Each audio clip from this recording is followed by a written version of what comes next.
আসসালামু আলাইকুম এভরিওয়ান, কে তাহরা সবাই আসেননি বালা? আলহামদুলিল্লাহ আমিও আছি বালা। ভালোবাসার টানে মায়ার টানে খেয়াইলা আজকে আমার আর জুয়েল ভাইয়ের লগত দেখা করাতে অবশ্যই আপনারা সম্পূর্ণ ভিডিওর সাথে তাহাকে অবশ্যই কইমু। আমরার লগত দেখা করাতাইছইন আমরার মায়ার ভাই নুরে আলম ভাই দেখা করাতাইছিলা। জুয়েল ভাইরে পয়লা কল দিছিলা, ভিডিও কল দেওয়ার পরে দেখছেন যে আমি ওখানে বুয়াত আছি। তাই জুয়েল ভাইরে কইছেন যে মিনহাজ ভাইরে রাখিও, আমি 10 মিনিটের ভিতরে আইরাম। আসলে কইতাম কিতা, কতটা এখনের প্রতি মায়া ভালোবাসা থাকলে এরকম একটা অবস্থা হয়। তাই 10 মিনিটের ভিতরে বাদশা মার্কেট জেনজিভেশনে বুয়াত আসলাম আমরা, তাই ওখানে আইসইন। আসলে বাইর মায়া দেখিয়া আসলে মুগ্ধ। আর বাইয়ে খুব বেশি মায়া করেন আমরারে, যদিও খুব কম আমরার দেখা হয়, কিন্তু যোগাযোগ হয় সবসময়। কিন্তু ব্যস্ততা থাকার কারণে বাইর লোক আমরা সবসময় সরাসরি দেখা করতাম পারি না বা আড্ডা দিতাম পারি না। তো গতকাল একখান ইয়া খুবই ভালো লাগছে।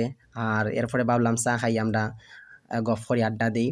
তারপরে গেলাম গিয়া টিএস প্লাজা ও বাচ্চা মার্কেটের ঠিক মাঝখানে জুতার দোকান আছে। জুতার দোকানের ঠিক ভিতরের গল্লিত একটা চার দোকান আছে। এত বালা করে চা বানাইন বাইয়ে, দুধরে লাল করিয়া আমরা চা দিছইন, আর খড়ের গুঁড়া দিয়া, যেটা চাউলের গুঁড়া কই আমরা। তো ভাবলাম একটা ভিডিও আপনার মাঝে তুলিয়া ধরি। আমার এই ভিডিওটা ভালো লাগলে আমার পেজরে ফলো দিয়া সাথে থাকবা, আমার ইউটিউব চ্যানেল সাবস্ক্রাইব করে রাখবা।